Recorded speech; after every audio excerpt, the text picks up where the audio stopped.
Audição.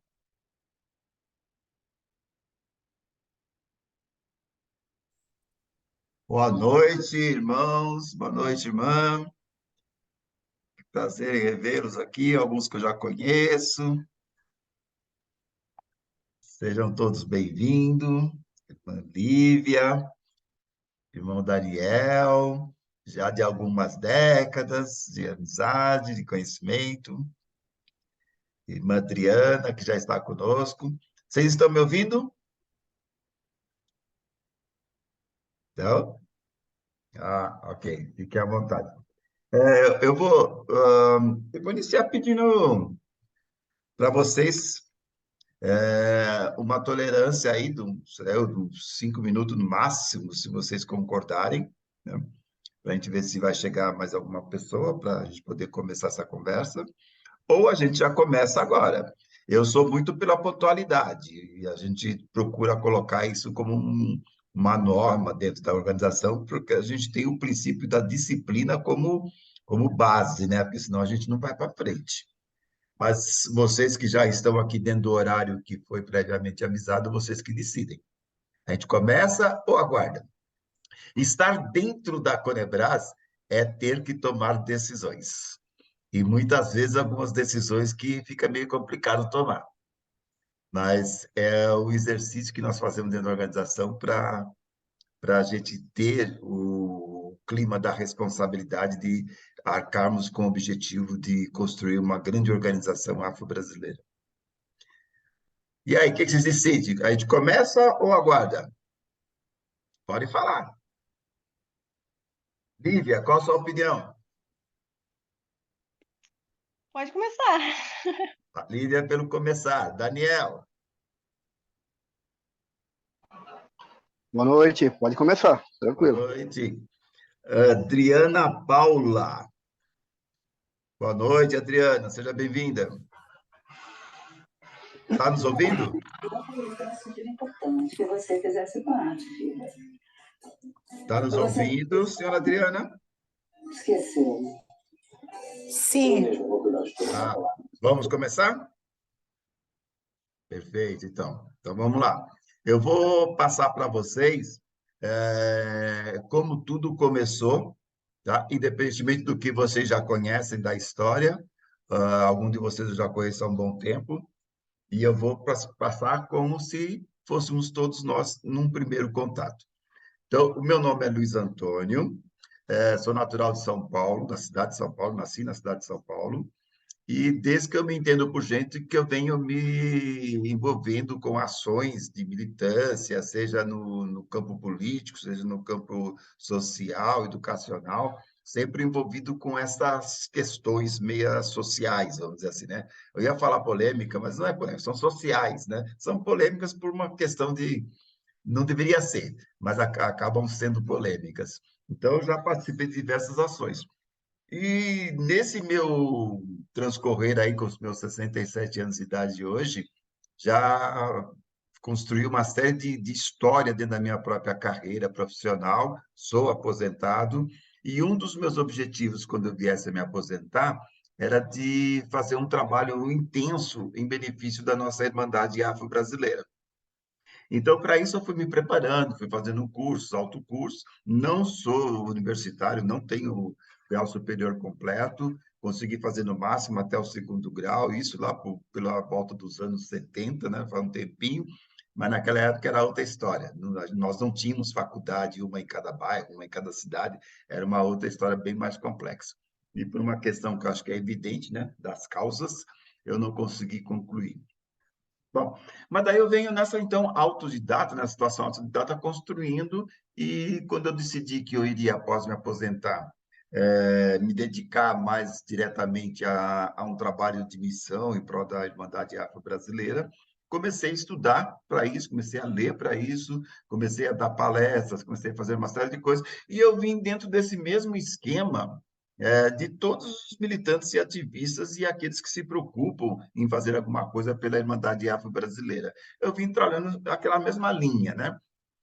Falando sobre a nossa história, sobre a nossa escravidão, Lei Áurea, lei do ventre livre, lei do sexagenário, o racismo, o direito de terra, direito de não terra, as extrações, minério, toda aquela coisa que a gente sabe que envolveu a Irmandade Afro-Brasileira, né? Que foi o período desde 1520, alguma coisa, até os dias de hoje e as consequências que nós vivemos, né?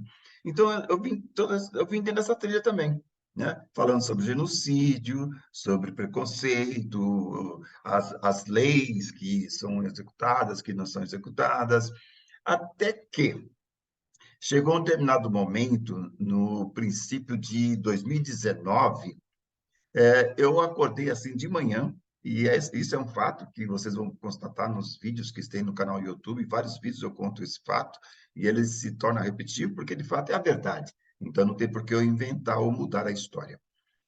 Na manhã do dia 19 de maio de 2019, eu acordei assim com o dedo assim, apontando, né? E com essa imagem na mão, com essa imagem, né? Eu falei assim, ó, o Brasil é o país mais racista do mundo.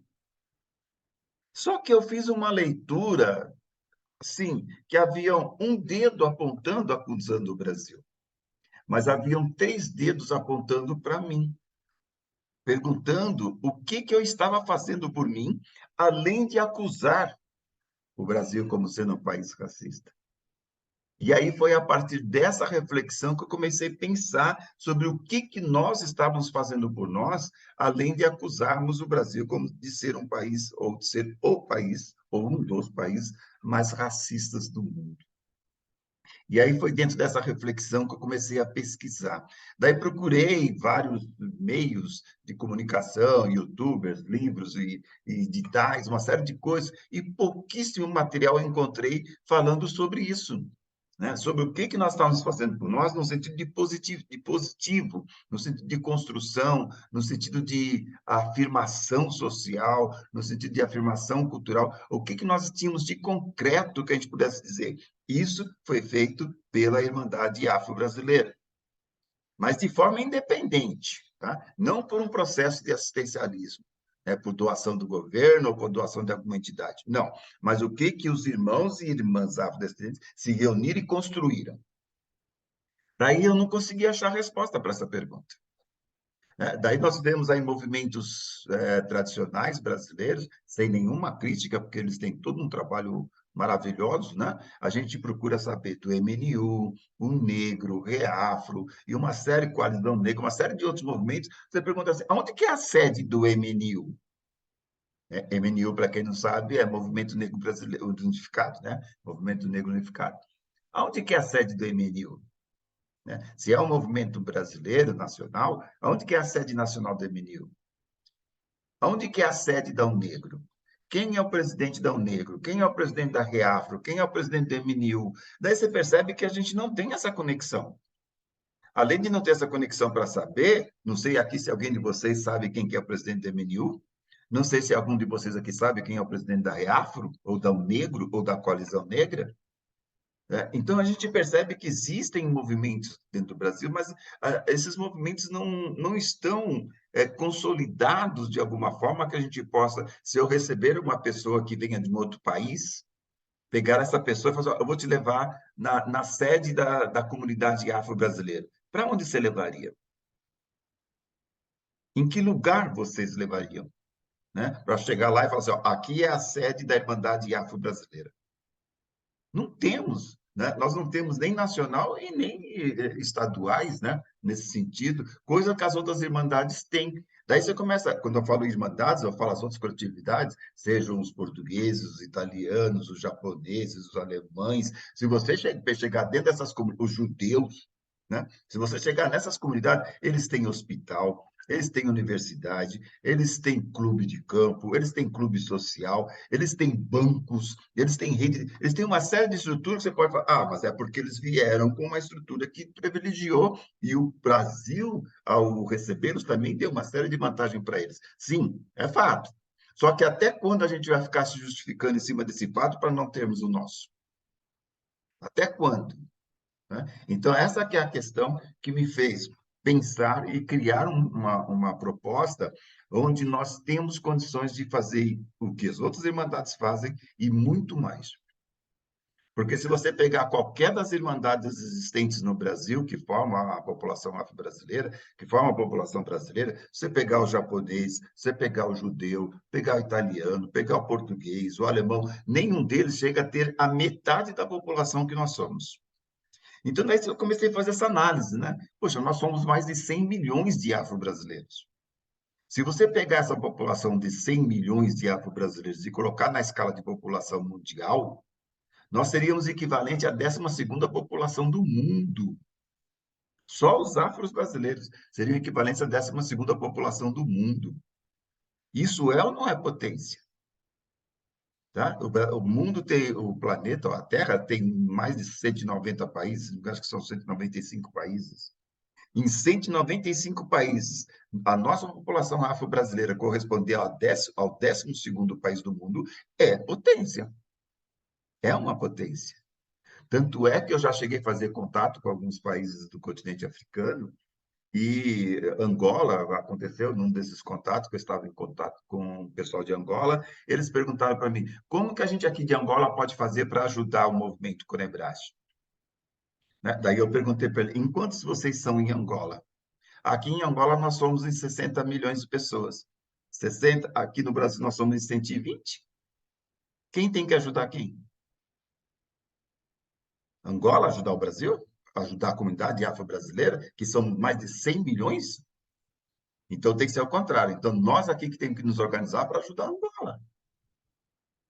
Então, essa potência que nós temos também, eu costumo exemplificar por um outro fato. Tem uma reportagem de um ativista americano que esteve no Brasil e ele comenta que a comunidade afro-norte-americana tem muita inveja da comunidade afro-brasileira. Né? Daí pergunta para ele, mas vocês têm inveja do quê? É porque, sei lá o quê? É da mulher, né? Aquela coisa de exportação, né? Aquela era toda que teve, é da mulher brasileira, é do futebol, é do carnaval, é do que vocês têm inveja, né? Não, é que nos Estados Unidos, a nossa população afro-norte-americana corresponde a 14% da população. E com 14%, nós só conseguimos eleger no máximo o presidente. Tá? Mas nós conseguimos eleger também governador, prefeito, delegado, juiz, senadores, e agora, por último, nós conseguimos eleger um presidente. Imagine se nós fôssemos 54% da população dos Estados Unidos. Então, a inveja que eles têm de nós é o fato de nós sermos 54% da população. Né? Só que aí cabe toda uma reflexão, né? Tinha que ser 54% da população com o instinto e a consciência de que nós temos aqui. Né? Porque se for com a nossa consciência que nós temos aqui, com certeza também nós não teríamos, como não temos.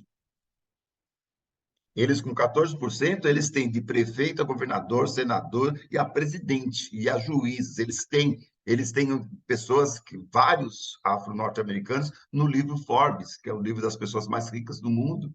Eles têm, dentro dos afro-norte-americanos, têm dono de rede de televisão, eles têm dono de banco, eles têm donos de empresas. Só que é uma outra consciência, né? É uma outra consciência alterado por um outro processo histórico, mas eles chegaram lá tão escravos quanto nós. Então, a proposta da Conebras não que a gente não vá falar sobre as dificuldades da Irmandade. Vamos falar sobre a dificuldade da Irmandade, sim. Talvez até não falar pelo fato de 99% dos movimentos que estão aí, eles estão falando já sobre esses problemas. Né, sobre o problema do racismo, do preconceito, da falta de educação, da falta de moradia, uma série de coisas. Talvez nós construirmos uma outra organização para falar sobre a mesma coisa não faz sentido. Então, é mais fácil a gente se agregar às organizações que já existem e também ficar falando sobre a mesma coisa. Então, a proposta da Conebras é falar sobre uma outra coisa. A proposta da Conebras é justamente o que me fez escrever esse livro aqui. Tá? O que nós estamos fazendo por nós? Essa que é a proposta da Conebras. Tá? Não que a gente ache que não precisa falar, só que já tem vários movimentos falando sobre racismo, preconceito e outras coisas. Então, eles vão continuar falando sobre isso. Quando nós quisermos falar sobre isso, a gente vai nesses grupos, nesses movimentos que falam sobre isso e falam sobre isso. E vamos falar sobre isso. Mas quando nós estivermos envolvidos dentro da Conebras, nós estaremos discutindo o que nós podemos fazer por nós. Como que nós vamos nos organizar? Como que nós vamos transformar 100 milhões de pessoas em potência? É isso que nós queremos discutir dentro da Conebras, é para isso que nós queremos montar uma organização Conebras. E aí, quando a gente começa a pensar nisso numericamente, as coisas tomam uma dimensão meio absurda e até meio difícil de compreender. Se eu falar para você que se nós montarmos uma organização onde a gente consiga trazer esses 100 milhões de associados e cada um doar R$ 1 por mês, R$ 1 por mês, qual que vai ser a arrecadação dessa organização? 100 milhões por mês. Todo mês vai entrar na organização 100 milhões de reais. Isso nós pensarmos R$ 1 por mês de cada afro-brasileiro. R$ 1 por mês. Não é por dia, nem por hora, é por mês. Nós vamos ter uma arrecadação absurda. Se você passar isso para R$ 2, vai para 200 milhões por mês. Se você passar para 5, vai 500 milhões entrando todo mês. Você passar para R$ 10, começa a ficar meio difícil de fazer a conta, que quando eu tive essa ideia, eu comecei a pensar nisso, falei assim, nossa, será que eu estou fazendo conta certa? Eu esqueci como é que faz conta. Será que eu estou em dúvida? Será que 100 milhões vezes 2 dá 200 milhões? E como é que escreve 200 milhões? Sabe? Eu comecei a ficar assim, não, alguma coisa acho que eu estou calculando errado, não pode ser, não deve dar isso. Mas dá isso sim. Nós temos esse potencial de gerar 200, 300, 500 milhões por mês. E aí eu comecei a pensar e conversar com outras pessoas. Por exemplo, eu conversei com um músico da Bahia, num evento que eu encontrei. Daí depois teve uma roda de conversa, daí eu chamei ele para conversar. Falei, eu posso falar contigo um minuto? Eu estou com uma ideia assim, ó. Você tem tempo para explicar? Ah, ficou rapidinho, sim. Não, é rápido, é rápido, é rápido. Eu te explico em questão de 2 minutos.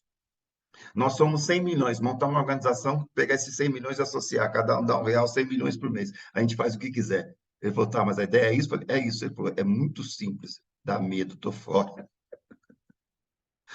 Porque dá medo mesmo. Você saber que a gente tem. Então, e daí, engraçado que isso foi dito assim numa circunstância, lógico, de brincadeira, né, de deboche, de dar medo, porque espanta esse potencial, espanta.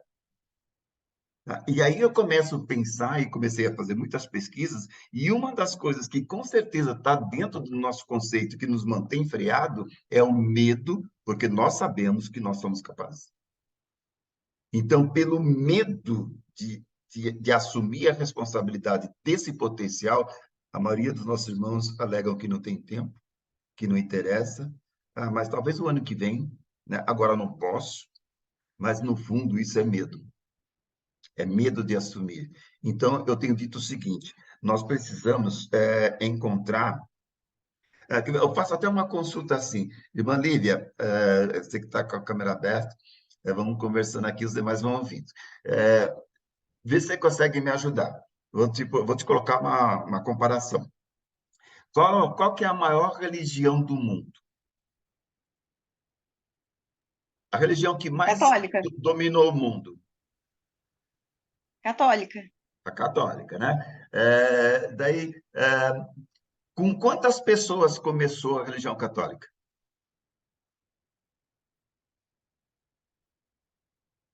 Pensa lá no comecinho, quantos foram?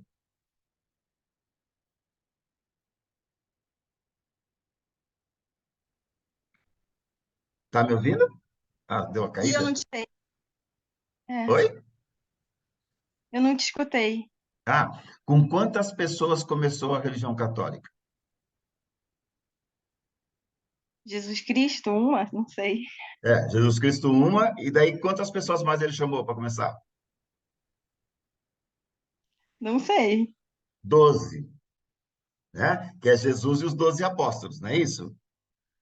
Né? Então, o que eu coloco é isso, entendeu? Como exemplo, né? Eu faço essa comparação como exemplo. Jesus precisou de 12 pessoas para construir a maior religião do mundo. Tá? Então, nós não precisamos de muitas pessoas para construir a Corebras. Nós precisamos de 12 pessoas que estejam afim, 12 pessoas que entendam que nós temos um potencial e que acreditem nesse potencial. Quando eu falo 12, lógico que também é simbólico, né? É um número simbólico. Eu quero dizer que a gente precisa encontrar pessoas que falam assim, de fato, nós somos capazes, vamos virar a história. Vamos reescrever a história da forma como nós achamos que tem que ter. Então, daí, quando a gente começou a discutir, comecei a encontrar pessoas e explicar essa ideia para as pessoas, muitas pessoas falaram para mim: Luiz, você não sabe quantas pessoas pensam dessa forma e vão ficar muito felizes em saber dessa possibilidade da construção desse projeto. Então, são essas pessoas que eu estou procurando, pessoas que entendam que nós temos um potencial para isso e que só depende da gente construir esse projeto. Então, é um projeto que até aqui no rodapé desse livro, aqui assim, no subtítulo, não sei se dá para vocês verem, está escrito que ele é uma revolução sem justificativa e sem adversários. Por que é sem justificativa? Quem te impede de dar R$ 1 por mês? Quem vai te proibir de doar R$ 1 por mês para uma organização? Quem vai te proibir disso? Ninguém. Então, se nós partimos do princípio que ninguém, nem polícia, nem político, nem presidente, ninguém pode nos proibir de dar R$ 1 por mês para uma organização que a gente decidir, então a Constituição da Conebras só depende da gente decidir. Só depende de cada um de nós decidir. Vamos fazer esse negócio acontecer. E aí, quando a gente começou a pensar no potencial, o que nós vamos fazer, aí eu consegui trazer uma ideia e todos concordaram, que desde o princípio da minha compreensão como adulto, que eu ouço falar que a educação é a única forma de mudança. Nós temos que transformar pela educação. E a gente percebe que nenhum governo investe em educação. Pelo contrário, se ele puder esvaziar a educação mais, ele esvazia, porque daí facilita o domínio em cima da ignorância das pessoas. Então, a proposta da Conebras é transformar a Irmandade a partir da educação. E é a partir da educação, lá, quando a gente começou a discutir essa ideia, comecei a chamar as pessoas, explicar, as pessoas que foram aceitando, eu falei assim, ó, o projeto educacional da Conebras vai começar no pré-natal. Daí as pessoas falam assim, mas como é que você vai ensinar uma criança no pré-natal, que ainda está lá no ventre da mãe, como é que você vai ensinar? Você vai ensinar, inclusive, até essa mãe dar um nome para a criança. Tá? Porque o meu nome foi Luiz Antônio da Silva. E não sei se vocês sabem o que significa da Silva, de Souza, dos Oliveira, dos Santos. Isso não é nome afro. Se você pegar qualquer japonês, ele tem sobrenome japonês. Se você pegar qualquer italiano, ele tem sobrenome italiano. Se você pegar qualquer português, ele tem sobrenome português. Pegar qualquer russo, ele tem sobrenome russo. Agora, nós somos afrodescendentes e não temos nome afrodescendente. Então, nós temos que começar lá no pré-natal para ensinar a mãezinha a dar um nome para ela que não seja não sei o que da Silva, que não seja não sei o que dos Santos ou dos Oliveira, porque significa de quem nós éramos, a quem nós pertencíamos, quais eram os colonizadores que nos dominavam, que nos escravizavam. É isso que significa o dos Santos, da Silva, dos Oliveira. Então, nós temos que tirar isso do nome das nossas gerações. Então, começar a mudar uma história, desde lá do berço, ou desde o pré-natal, vai exigir uma organização muito dedicada, muito disciplinada, muito determinada, consciente que é um projeto a longo prazo, não é uma situação imediatista. Provavelmente eu, dentro dos meus 67 anos, não vou ver o fruto dessa construção, mas eu quero ter o prazer de ter meu nome ali, no sentido de que eu passei o bastão até um certo ponto para que outros continuassem. Então, essa possibilidade que a Conebras nos dá de colocar o nosso nome na história, de fazermos parte dessa transformação, não tem preço para isso. Eu me sinto muito feliz em estar participando disso, e tem outras pessoas que estão dentro da organização que também sentem essa felicidade, sentem esse prazer de estar fazendo parte de uma transformação de toda a Irmandade desde o berço. Então, quando a gente faz uma arrecadação e tem como propósito, o Brasil tem mais de 5.000 municípios. A Conebras tem como propósito construir mais de 5.000 creches. Uma creche em cada município brasileiro. E essa creche vai ter um sistema educacional que vai até a Universidade Conebras. Então, nós vamos da creche até a Universidade Conebras, onde da portaria da creche até a reitoria da universidade serão todos afrodescendentes. Para que as nossas crianças cresçam com professores afrodescendentes. Cresçam com a história contada por quem tem autoridade para contar aquilo, mas não para contar aquilo na versão do colonizador, mas para ensinar na versão de quem passou pela história, de quem vivenciou a história. Isso vai exigir toda uma capacitação, treinamento, uma série de coisas, por isso que é um projeto a longo prazo. Nós temos que criar um sistema educacional que permita às nossas crianças vivenciarem um sistema educacional eurocêntrico, né? Enquanto isso for necessário, mas ela tem que conhecer a sua própria história. Nós temos que conhecer nossa própria história. E isso vai ser contado dentro do sistema educacional Conebras. Qualquer criança poderá estudar, pode estudar japonês, chinês, qualquer um pode estudar, né, no sistema educacional Conebras. Só que ele vai aprender Iorubá, ele vai aprender capoeira, ele vai aprender todos os outros idiomas, costumes afrodescendentes, ele vai aprender a desmistificar a religião de matriz africana, tá? Não no sentido de catequese, mas entender que é uma religião e precisa ser respeitada. Então, tem todo um ensinamento cultural para ser feito. Ele vai aprender que tem uma série de coisas, uma série de eventos, uma série de descobertas, uma série de realizações que estão aí no mundo, que fomos nós que descobrimos, que foram os nossos que inventaram, só que ninguém divulga isso. Então, nós vamos divulgar isso. E isso vai nos resgatar a autoestima, vai nos resgatar o orgulho de sermos negros. E não nós sermos educados dentro de um sistema educacional onde a imagem que passam para nós no nosso período de informação e de formação ali na escola é aquelas imagens que a gente vê do negro cheio de marca nas costas, de tanta chicotada que ele tomou, pendurada no pelourinho. Essa é a imagem que passam para a gente no período da nossa formação. Lá na escola, quando nós estamos aprendendo, é essa a imagem que passam para a gente. E como que nós vamos ter orgulho de ser aquele que está apanhando daquela forma?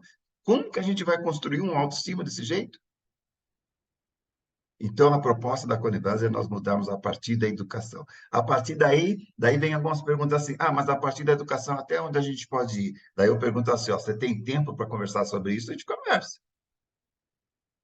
Porque depois que a gente montar toda essa estrutura e os nossos descendentes saírem da creche, passar pelo primeiro grau, segundo grau, se formar universitários, serem seus doutores e entrar num sistema de rodízio, onde eles voltem para dentro da Conebras para dar como retribuição, né, de volta aquilo que, pelo prazer deles terem sido formados dentro dessa rede, e ele poder voltar na base e ensinar as crianças, falar assim, não, eu vim daqui e eu cheguei, então você também vai chegar. Quando a gente criar esse looping, né, rotativo, com os formandos, voltando e ensinando as crianças pequenas, sendo padrinhos de formação, a gente tendo tudo que a gente puder ter, e tudo é possível ter se a gente se unir, então acho que aí a gente vai construir uma nova sociedade afro-brasileira.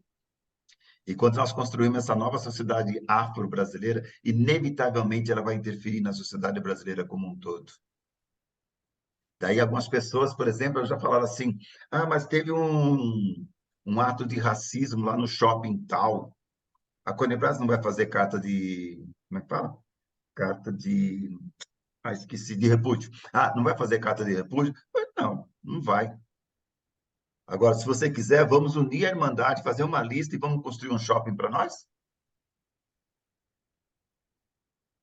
Eu não tenho tempo. A carta de repúdio também eu não tenho tempo, não vou fazer. Agora, se você quiser construir shopping para nós, cinema, não para nós, mas para onde a gente sabe que a gente não vai ser respeitado. Tá? Qualquer pessoa pode entrar, mas nós sabemos que seremos respeitados ali. Né? Então, ao invés de ficar reclamando de carta de repúdio, porque não tem quem sofreu racismo no banco, sofreu racismo no mercado, sofreu racismo no cinema, vamos construir mercado para nós. Vamos construir cinema para nós, vamos construir shopping para nós, vamos construir universidade para nós, sem precisarmos de cota. Então, essa é uma proposta que, quando as pessoas perguntam até onde a gente pode ir, eu costumo dizer assim, se tiver tempo, a gente começa a conversar sobre as possibilidades. A gente pode ir até onde a gente quiser. Não tem limite para nós. Para você ter uma ideia, na América do Sul, o país que tem maior população é a Colômbia. Ou é a Colômbia ou a Bolívia, eu confundo esses dois nomes. Colômbia ou Bolívia. Sabe qual é a população deles? É 50 mil. Argentina é 40, 50 milhões de pessoas. Olha a população brasileira, 110 milhões. Dentro da América Latina não tem um país que chega na metade do que nós somos, quanto população. Então, a questão é só nos organizarmos. Então, é para isso que nós estamos construindo a Conebras, para nos organizarmos para um projeto a longo prazo, onde nós seremos independentes, seremos autônomos e resgataremos a nossa autoestima de sermos afrodescendentes, criando uma nova afro-sociedade, orgulhosa de sermos quem somos. Essa é a proposta da Conebras. Simples assim. Mas, como ela é simples, ela também é complexa de ser realizada. Eu sou idealizador e mentor da proposta Conebras, dessa ideia Conebras. Eu sou idealizador e mentor, mas não sou o criador. Porque, como eu disse, eu acordei um dia de manhã, não fui dormir pensando em nada nesse sentido, e quando acordei, acordei com essa ideia. O Brasil é o país mais racista do mundo. Mas o que nós estamos fazendo por nós? Tinham 3 dedos apontando para mim. Então, eu acho que isso foi uma intuição. E eu me sinto muito bem em dizer que isso foi uma intuição. E eu fui confirmar com mentores espirituais que eu tenho, eu fui confirmar e eles falaram, você foi a pessoa escolhida para passar essa ideia para frente, para buscar os 12, para te ajudar a construir. E é esse o trabalho que eu estou fazendo, tentando encontrar 12 pessoas que queiram construir esse projeto. Podem fazer perguntas.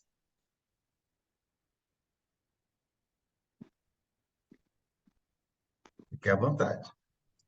A gente tem mais 30 minutos. Você vê, ó, em 30 minutos eu expliquei um projeto que talvez vai levar aí uns 30 anos para ficar pronto. É muito fácil de entender e aposto que vocês entenderam. É muito simples. Fiquem à vontade para perguntar. Boa noite a todos.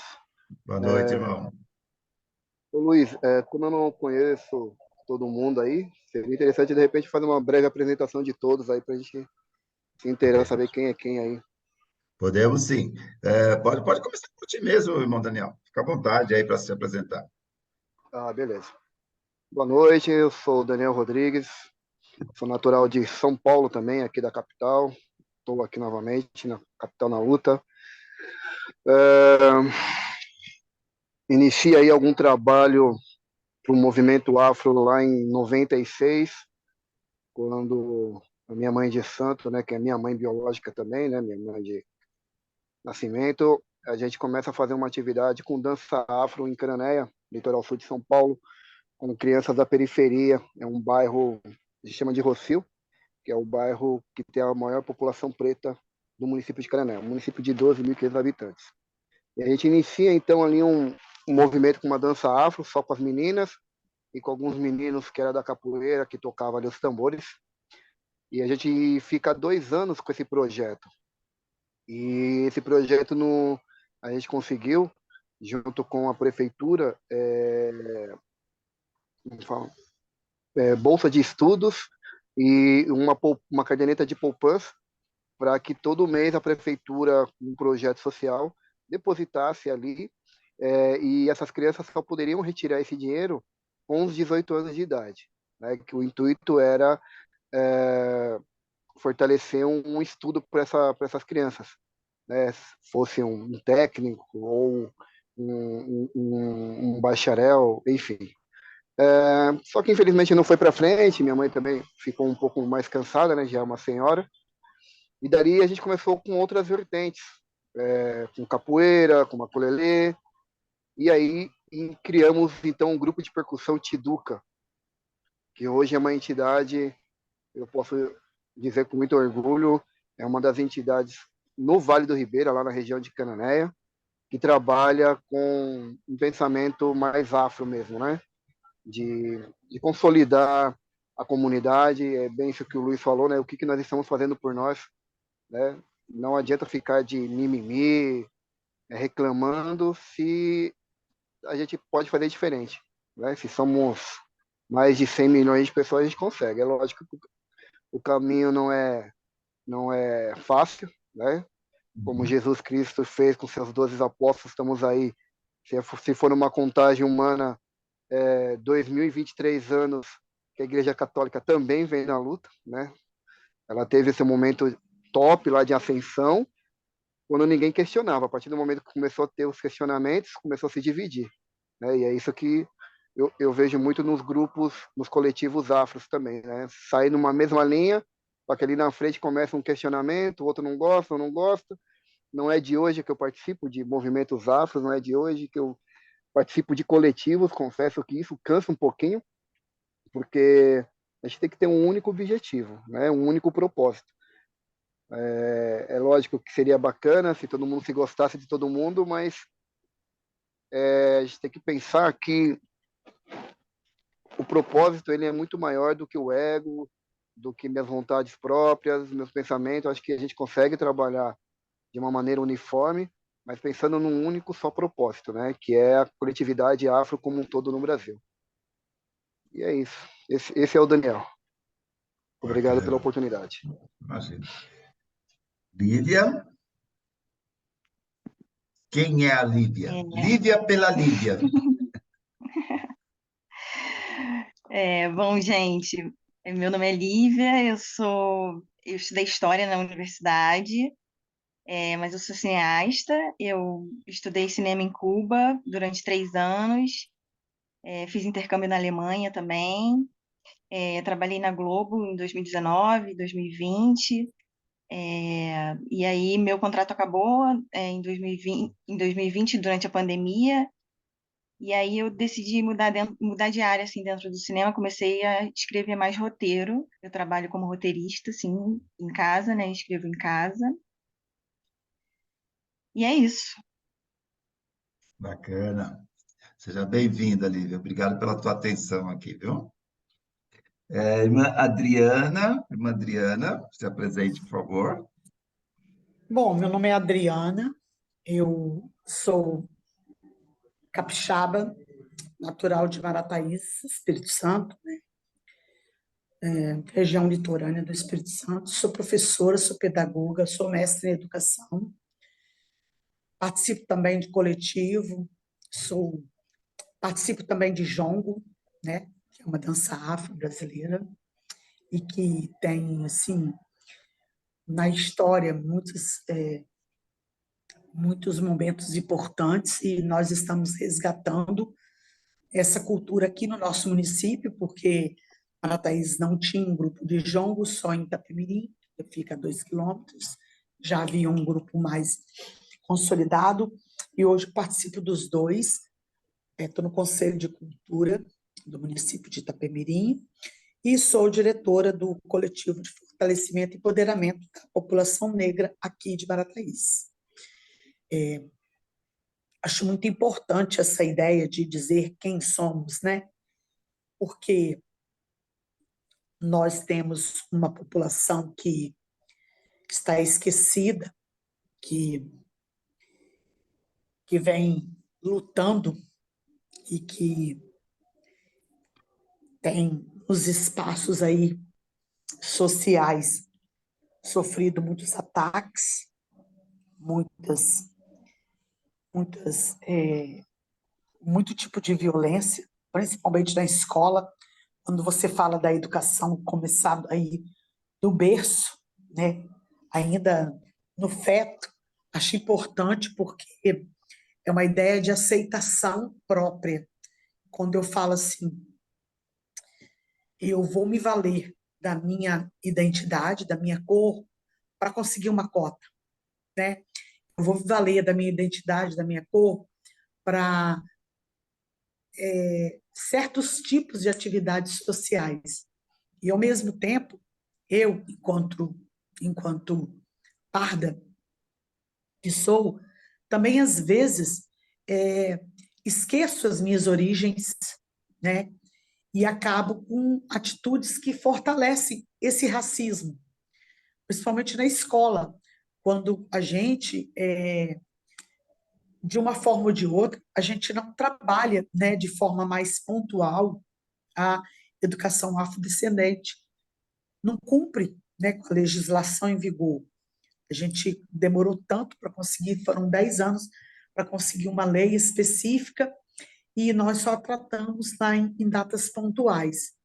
Então, a gente vem fazendo um trabalho voltado para a população negra, em forma de lutas sociais, em forma de engajamento, de valorização, não só da nossa cor, mas também daquilo que a gente trouxe, né? Que nós trouxemos para o país, para o Brasil. Porque uma grande parte somos nós. Nós trouxemos muitas contribuições para a história, né? Para a cultura, para a educação. E hoje a gente se vê aí em segundo plano, né? Como muitos ficam à margem. Porque se você começar, por exemplo, se você pensar, essa semana eu participei de um evento, de uma festa de formatura de medicina, e eu fiquei contando lá quantos pardos que haviam, quantos negros que estavam lá, e fiquei assim um pouco triste, porque uma grande maioria ainda eram brancos, né? Não estou dizendo assim brancos racistas, mas eles têm mais oportunidades, porque a época, em 2017, esse sistema de cotas estava mais aberto, né? Então as pessoas às vezes até se valiam dessa cor, dessa origem, para possuir um espaço nas universidades. Então, quando a gente fala assim de um espaço nosso, feito por nós, pensado para nós, eu penso assim que é uma utopia às vezes, né? Que é complexo, como você disse, mas é possível, porque a gente já está iniciando esse trabalho. E é o que você falou, alguém tem que iniciar, mesmo que ele não aconteça plenamente aí, né? Pleno, daqui a 5, 10 anos, mas a semente está sendo plantada. Então, é por isso que eu estou aqui, né? Com esse grupo, que é uma minoria, mas que a gente vai de mãos dadas, né? Lutando aí para poder engajar mais pessoas, para Certeza. chegar, para aproximar e para acreditar nesse projeto. Já que chegamos até aqui, passamos por essas etapas, né? Sei que às vezes nem todos estão aqui, porque por um motivo ou outro, mas acredito que a partir do momento que a gente também começar a levar essa ideia aos mais próximos, isso vai aumentar, né? Vai aumentar Com o número de certeza. pessoas que estão interessadas em sair dessa margem e tirar as pessoas que virão dessa margem. Porque nós já estamos à margem. Chegar até aqui é difícil, né? Fazer o que a gente faz, cada um no seu espaço, lutar contra esse racismo, lutar contra o preconceito, lutar contra essa segregação, já é difícil. Nós já estamos fazendo a nossa parte. Mas, assim, unidos, né? Cada um no seu canto, mas trocando ideias, persistindo, acredito que vai dar certo. Perfeito. Com certeza, é um trabalho bem pequenininho, e a gente sabe, nós começamos com essa ideia da Conebras em 2019, né? Então, você fala assim, mas já está há 4 anos, né? Mas a gente se espantou.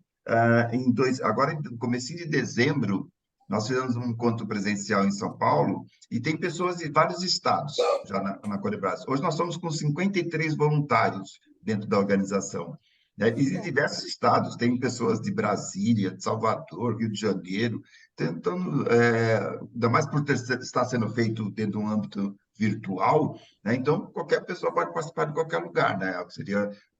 A dificuldade seria se fosse necessidade de presencial. Mas como é no virtual, então tem pessoas de diversos estados. E nesse contato, a gente conseguiu perceber que existem pessoas espalhadas por esse Brasil que pensam que nós somos capazes, né? Então, a questão é formarmos uma grande teia, né? Formar uma grande rede, né? E irmos aproximando essas pessoas até nos darmos as mãos às pessoas que pensam dessa forma, né? As pessoas que acreditam na nossa possibilidade de construção. Então, nós estamos num processo hoje de organização interna, tá? Nós já temos muita coisa pronta, nós já temos CNPJ, já temos conta bancária, já temos site, canal YouTube, Instagram, nós já temos contratos com contadora, já temos contrato com a agência de marketing, nós já temos contrato com Zoom, esse aqui que eu estou usando para fazer é pago, né? Para gravar é pago, e tudo isso nós estamos fazendo no voluntário, com arrecadação voluntária, né? Ou seja, com a venda do livro, até, cara, assim, quando eu falo assim, a venda do livro não é, acho que hoje, até hoje, acho que foi vendidas com uns 50 livros, mais ou menos, foram vendidos, né? Mas a questão que eu falo assim, olha, fui eu que escrevi o livro, fui eu que escrevi o livro por uma questão de custo, não tive como pagar a revisão, né? Então, eu fiz a minha revisão mesmo, eu mesmo, no YouTube, no YouTube, não, no Word, lá naquela revisão automática deles.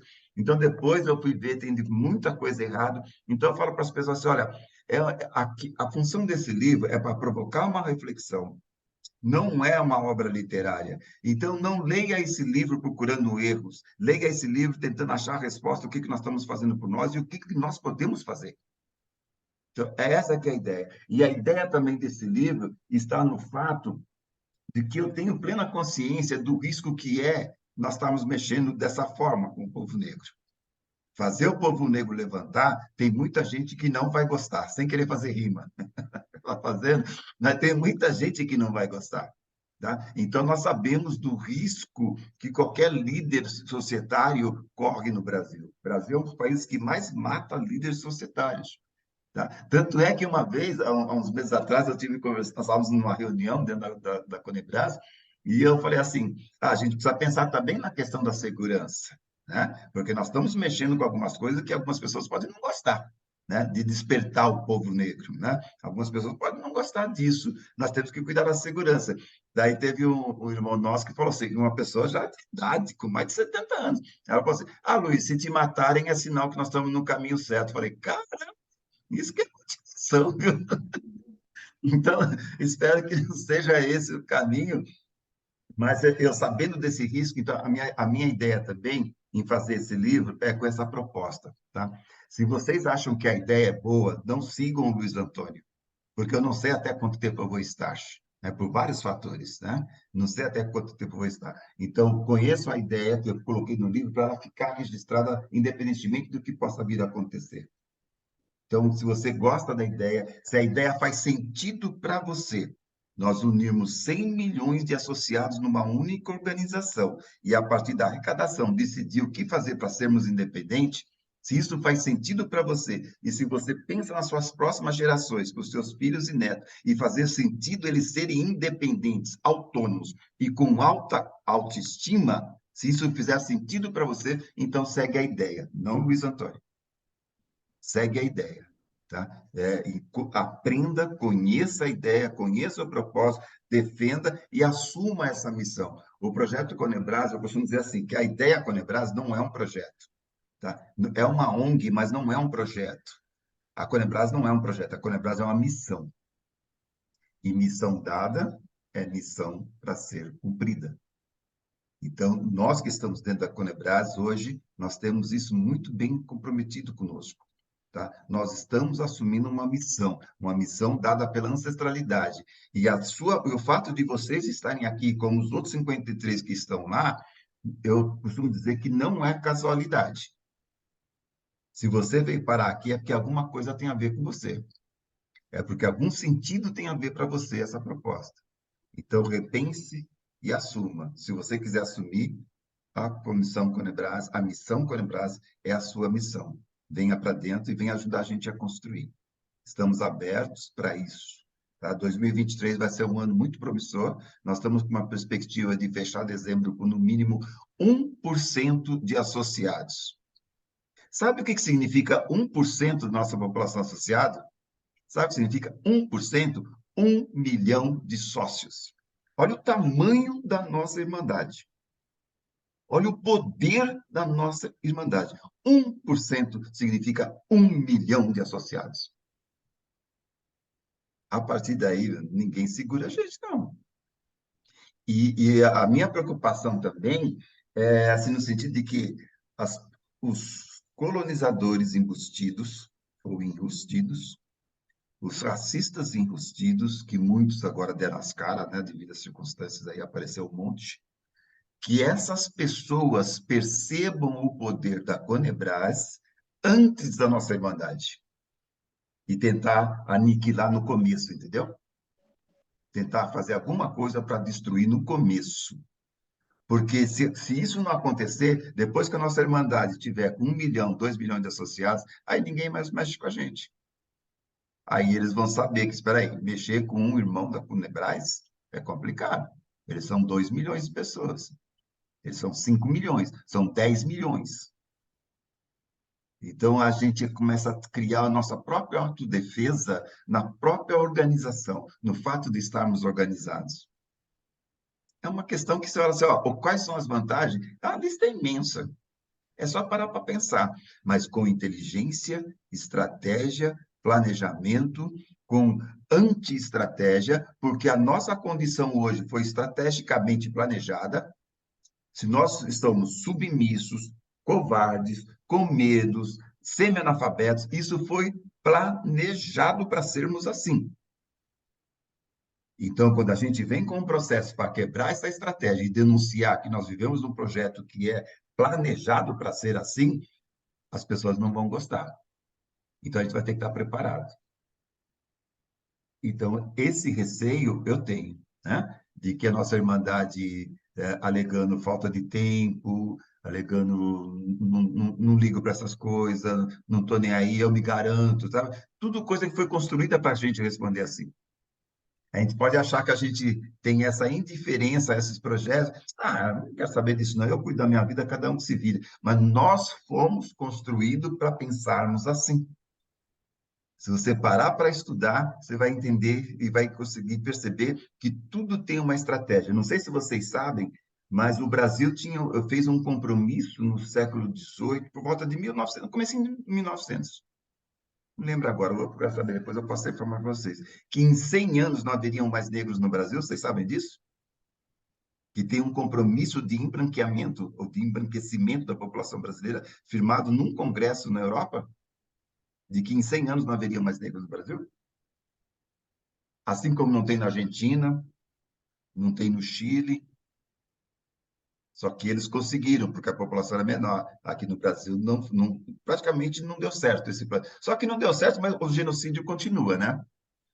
De uma forma ou de outra, continua. Um tipo de extermínio, né?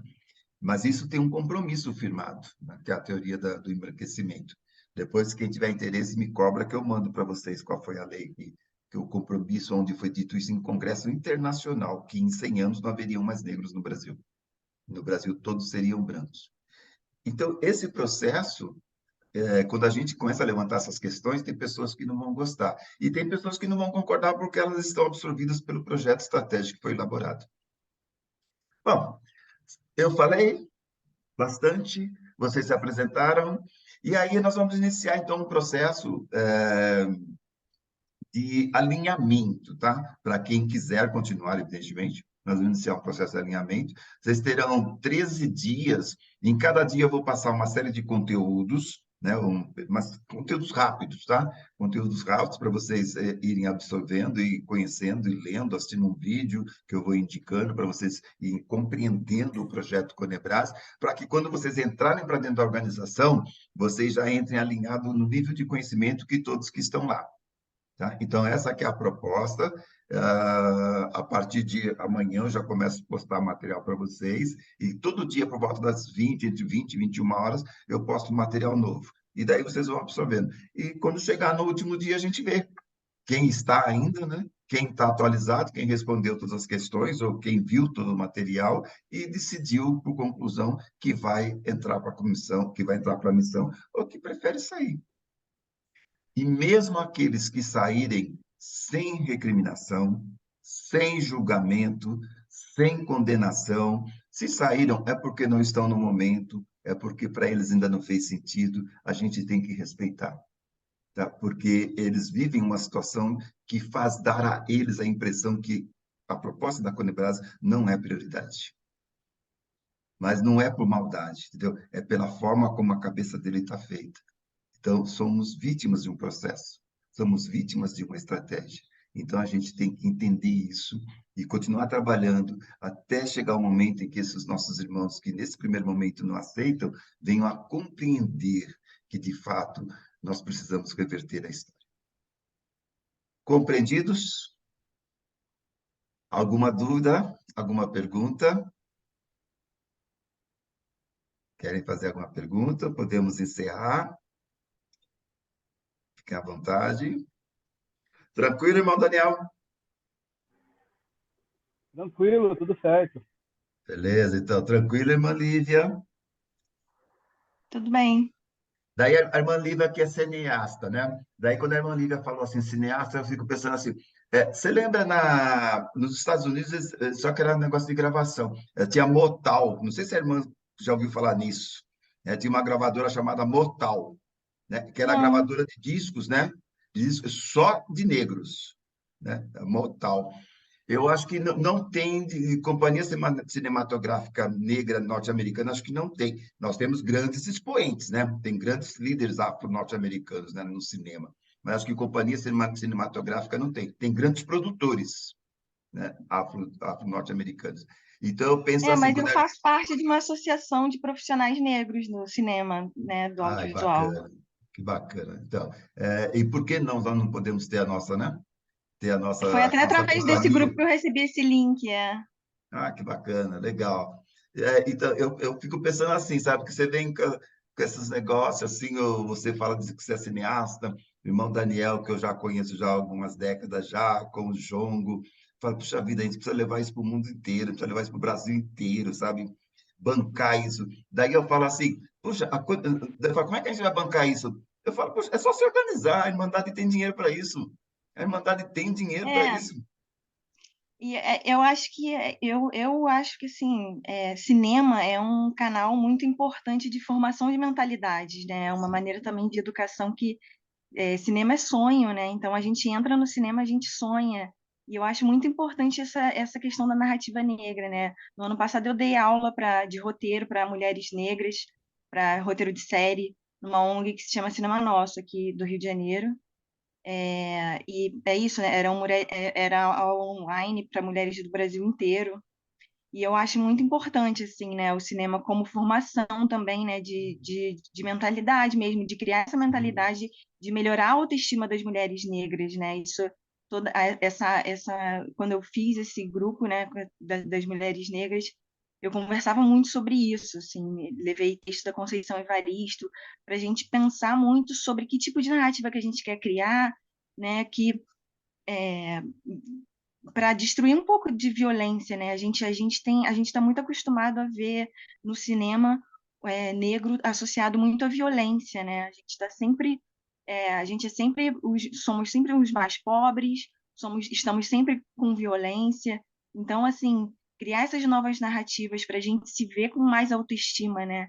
É uma reflexão que eu faço o tempo inteiro, que todos os meus roteiros que eu escrevo, eu estou sempre pensando o que isso está gerando, né? De que maneira que isso pode ser visto para isso gerar uma melhor autoestima nas mulheres negras, na população negra em geral, né? Perfeito.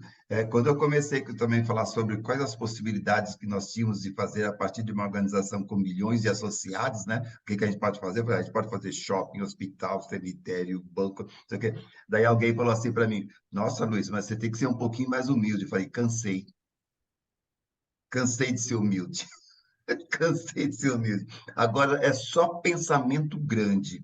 É só pensamento grande, ninguém vai mais me proibir de pensar grande, porque até hoje eu fui proibido de pensar grande. Todas as vezes que eu tentava fazer alguma coisa, não, você tem que ser mais humilde, você tem que ser mais humilde, você tem que se pôr no seu lugar. Parei, eu vou aonde eu quiser e penso do tamanho que eu quiser. E nós temos que levar esse pensamento para a nossa irmandade, romper essas barreiras, sabe, a coisa assim, ó, botar na consciência da nossa irmandade que as senzalas não existem mais. Tá? O nosso corpo não vê a senzala, mas as nossas mentes ainda estão acorrentadas. Né? E a gente precisa romper isso, sabe? Não tem limite para nós. O que a gente quiser fazer, a gente faz. A gente é capaz de fazer. A gente precisa se organizar. Né? Nós fomos desmantelados quanto organização. Sabe? Nós fomos desmantelados estrategicamente. Nós fomos desmantelados. Então, sozinho, ninguém faz nada.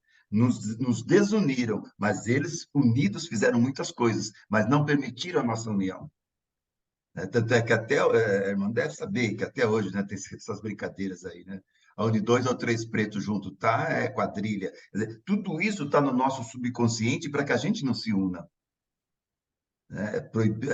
É uma proibição quase que mental, né? Então, nós temos que romper esses critérios, temos que romper esses paradigmas e provar que nós, unidos, podemos construir muitas coisas. Mas nós vamos começar. Não sei, provavelmente a gente não vai ver, mas como você disse, acho que a irmã Adriana também disse, vai ser uma corrida de bastão. A questão é nós aqui, nós, eu, você, Daniel, Adriano e outros irmãos que já estão dentro desse contexto, nos esforçarmos para levar esse bastão o mais longe possível para passar para o próximo, né? E de onde nós deixarmos os outros continuarem. E um dia nós seremos lembrados como aqueles que começaram. Então, essa que é uma proposta que me enche muito de prazer de estar fazendo, mesmo sabendo que eu não vou usufruir. Tudo bem? Bora lá? Então, vocês durmam agora, assim, bem tranquilinhos, tranquilinhas, pensem, né? E amanhã tem material lá, amanhã tem material novo. Se vocês estiverem, é porque vocês querem. Se vocês saírem do grupo, é porque não quer, sem condenação, tá? Não se culpem, pelo amor de Deus. O projeto da Conebras não é fazer a nossa irmandade se sentir culpada. Não se culpem, se não quiserem, se não é o momento, não tem problema. Nosso projeto é a longo prazo, a gente espera vocês voltarem. Tá bom? Certinho, irmão Daniel? Fechou? Fechou, irmão. Quero pedir aí uma saudação aí para a Jongueira Adriana, também foi Jongueira aqui. Uhum. Axé para nós aí. Axé para nós todos. Tá bom, gente. Axé. Valeu. Um abraço para vocês. Valeu. Boa Tchau, noite. gente. Deus. Até amanhã com conteúdo no grupo, tá bom? Tá bom. Tchau, um abraço. Fiquem em paz. Tchau, tchau. Axé. Vocês também. Em paz.